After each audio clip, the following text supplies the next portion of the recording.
Assalamualaikum warahmatullahi wabarakatuh. Sahabat semua, kita ketemu lagi di channel yang informatif ini. Video reaction kita kali ini tentang lolosnya Garuda Muda kita ke Piala Asia U20 yang akan dilaksanakan di Cina. Dan lolosnya timnas kita ini mendapatkan reaksi dari orang-orang Malaysia, yang mana tim mereka yaitu Harimau Malaya Muda tidak lolos ke Piala Asia. Seperti apa? Kita saksikan videonya berikut ini. Garuda Muda resmi lolos ke Piala Asia U20 2025 di China. Hanya dua tim ASEAN yang lolos, yaitu Indonesia dan Thailand. Sementara Malaysia, Vietnam, Kamboja tersingkir. Garuda Muda Indonesia menahan imbang Yaman 1-1. Gol dicetak Jens Raven. Harimau Malaya gagal layak ke Piala Asia. Sedih, geng. Timnas U20 lolos ke Piala Asia setelah menahan imbang Yaman 1-1. Tebakan saya salah sih, meleset. Tebakan saya 1-0 menang, ternyata 1-1. Yaman ternyata bagus mainnya ya. Dia pressing terus, pressure terus. Cepet. Luar biasa Yaman, tapi kita cukup bangga karena kita lolos otomatis di puncak klasemen dan akan main di China nanti tahun depan Piala Asia. Gue kira udah ada perubahan, full time ya, timnas U20, timnas wujud asli, timnas Akabsi. Asuhan Coach Fahri berhasil menyudahi pertandingan melawan Yaman dengan skor imbang 1-1. Poin positifnya adalah kita lolos ke Piala Asia boy, sebagai juara grup. Tapi jujur ini adalah sebuah alarm besar. Gua pribadi, permainan dari timnas U20 sangat tidak meyakinkan. Kalau kalian tidak setuju, silahkan, itu hak kalian. Mari kita bahas-bahas tipis-tipis pertandingannya. Coach Sapri turun dengan line up 3-5-2. Bukan kayak biasanya nih boy, biasanya dia 3-4-3 nih. Harusnya menurut gua, kalau 3-5-2, lini tengah kita bisa mendominasi permainan. Faktanya, Vigo, Aditya, Amael Mangkir, itu gak bisa berbuat banyak di lini tengah. Artinya apa? Kita butuh semivel, Coach Sapri. Tolong.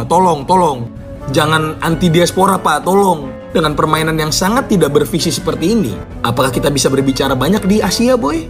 Dan gol tunggal dari seorang Jens Raven di babak pertama, di mana Doi itu nggak dapat banyak peluang, tapi dia bisa menunjukkan insting seorang striker. Keren sih dia cara nutup bolanya, balik badannya. Dan pertandingan ini itu ditonton secara langsung oleh Sintayong dan juga JJ. Mungkin Sintayong pengen ngeliat Raven secara langsung, boy. Asli jujur ya, ini harus jadi bahan evaluasi nih. Terutama buat Pak Erick Thohir, karena kalau misalnya bola kita mau maju di level Asia, gak bisa begini terus, boy. Ingat, ini grup di atas kertas, harusnya kita bisa menang mudah semuanya. Gak perlu kesulitan seperti ini. Di atas kertas, Timor Leste, Yaman, sama Maladewa itu di bawah kita. But it's okay, semangat berproses timnas U20 dan juga Coach Sapri. Semoga berbenah, Pak. Gimana lihat penampilan timnas U20 malam ini yang lolos ke Piala Asia U20? Sintayong ya. 뭐 더운 날씨에 선수들 고생했고 좀 더 패스나 경기력에 있어서는 좀 더 우리가 이제는 아시아로 진출해서 경기해야 되기 때문에 좀 더 빠른 경기력을 해야 될 것 같다는 생각이 들었죠. Memang baik dalam kerja keras semuanya ya, walaupun cuaca sangat panas, tetapi kita karena lolos ke Asia ya, Piala Asia, bukan lagi ASEAN, jadi harus tingkatkan lagi kecepatan pertandingan dan performa pemain. Coach, perlu pemain baru nggak buat 20 persib? 어떤 생각에는 20대 좀 귀한 선수들 필요하다고 생각하시는지? 일단 수비에 있어서는 조금 불안하지 않겠나. 이제는 아시아로 뻗어나가면 우리보다 신체적인 조건이 훨씬 좋기 때문에 그런 부분에 있어서 파워맨이나 있어서 좀 더 필요하다 생각합니다. Kalau untuk lini belakang mungkin dibutuhkan, karena kalau kita lolos ke Asia pastinya dibutuhkan pemain-pemain yang postur tubuhnya tinggi dan baik, karena dibutuhkan yang pemain-pemain yang powernya bagus. Coach, ada peluang Jens Raven untuk dipromosikan ke timnas senior mungkin tahun depan atau entah itu kapan? Jens Raven. 라벤 지금 두번 나왔어요. 혹시 내년에는 20세, 22세 성인 같은 경우는 좀 올릴 생각 없어요? 아니 그 정도 했으면 절대 안 된다. 본인 스스로 더 파워 키워야 되고 또 스피드 있고 투쟁 있게 해야 된다. 그런 정도 가지고는 굉장히 축구에 있어서 스트라이커로서 발전할 수 없어요. Segitu aja sangat kurang. Masih dibutuhkan power lebih dan daya berjuang.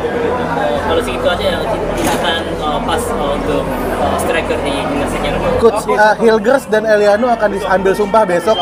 Apakah keduanya bisa bela timnas lawan Bahrain dan Cina nanti?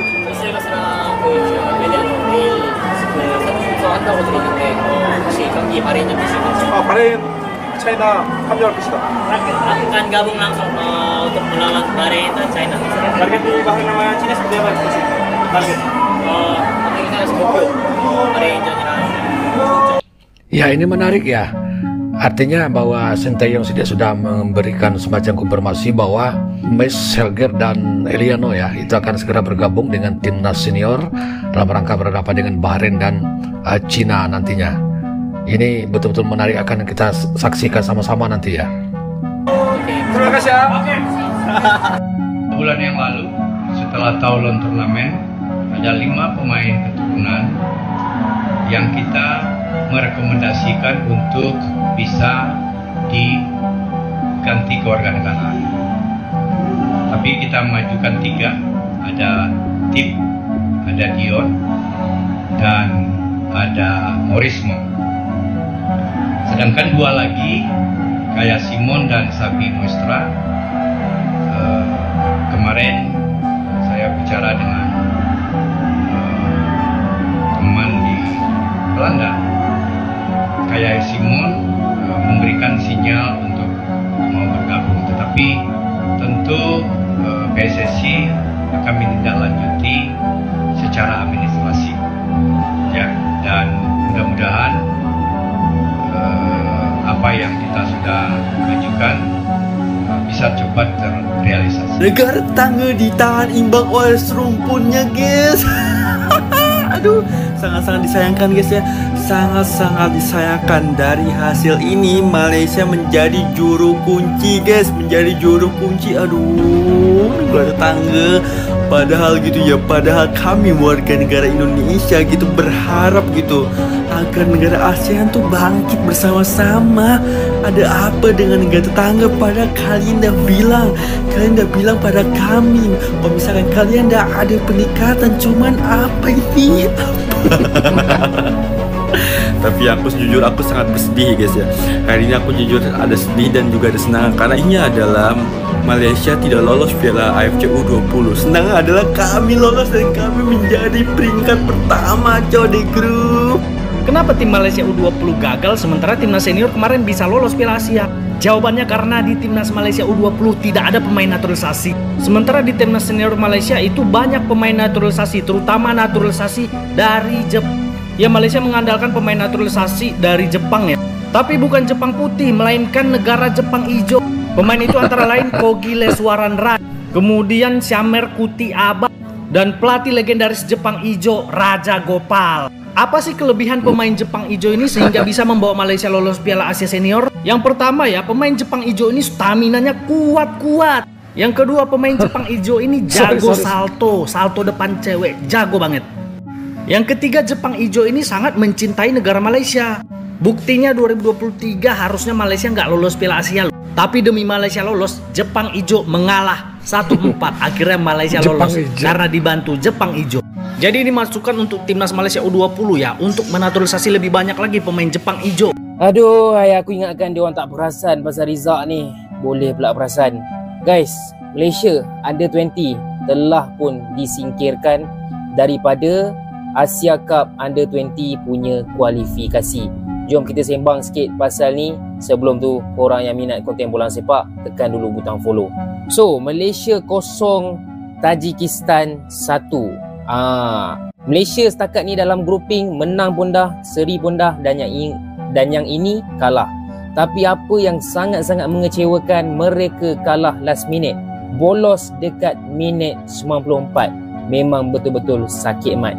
Apa aku nak cakap pasal budak-budak muda kita ni, diorang ni boleh bertahan, boleh pegang bola dengan baik, possession boleh pegang, tapi bila masuk kotak penalti lawan tu macam tak ada idea, macam tak ada hala tuju macam mana nak score gol. Jadi in the end bolos last minute. So ini kedudukan sekarang selepas Malaysia kalah, okey. Dan kalaulah kita seri dengan Tajikistan tu, kita masih lagi ada peluang untuk game seterusnya, tapi disebabkan begini result-nya, maka tidak layak, samalah dengan Myanmar dan juga Filipina. Ini standing untuk semua grup yang ada, dan korang boleh tengok kita punya jiran-jiran dekat negara ASEAN. Tengok Indonesia, Thailand, Vietnam dan even Cambodia. Benda ni aku dah cakap daripada tahun lepas. Kalau korang nak bahan kawan-kawan Indonesia korang pasal benda lain, bolehlah kot. Tapi kalau korang nak bahan pasal bola sepak, tak boleh. Sebab level Malaysia sekarang lebih ke arah Filipina, Myanmar semua. Okay, top negara dekat ASEAN sekarang Indonesia, Thailand dan juga Vietnam. Malaysia bukan lagi level itu. Okay, tak kisahlah senior team ke, under 23 ke, dan sekarang under 20. Itu kita kena terima hakikat. Daripada tahun lepas lagi aku dah cakap. Okay, adakah benda ni akan berubah suatu hari nanti? Kita tengoklah macam mana kan. So, tahniah untuk Indonesia, Thailand, Vietnam yang dah pun layak saya rasa. Dan kepada Malaysia, kita ada peningkatan. Dah tak ada apa lagi yang tinggal untuk negara kita. Kita ada peningkatan, tapi kita kekurangan kejayaan. Bangkitlah Malaysia. Tak adalah, try harder lah. Okay. Harimau Melaya gagal layak ke Piala Asia. Sedih geng. Apa-apa pun kita belajar daripada pengalaman ini dan jadi lebih baik di masa depan. Ialah Garuda Muda dominasi Timor Leste. Jens Raven yang hanya berumur 18 tahun menunjukkan kualiti penyerang yang berpengalaman. Dia rajin bergerak dalam kawasan bahaya dan kerap menyusahkan defens lawan. Jadi kita simpulkan bahwa timnas Indonesia semakin kuat saat ini, mulai dari junior hingga level tertinggi yaitu senior. Ya, demikian sahabat semua ya, sama-sama kita saksikan. Kita bersyukur dan berbangga timnas kita U20 lolos ke Piala Asia tahun 2025. Tapi juga sebagai serumpun ya kita bersedih juga ya. Ternyata negara tetangga kita Malaysia tidak lolos ya, dikarenakan ya mungkin banyak hal yang harus diperbaiki. Demikian video reaction kita kali ini. Terima kasih atas kebersamaannya. Ketemu lagi di video reaction berikutnya. Bravo Timnas Indonesia. Wassalamualaikum warahmatullahi wabarakatuh.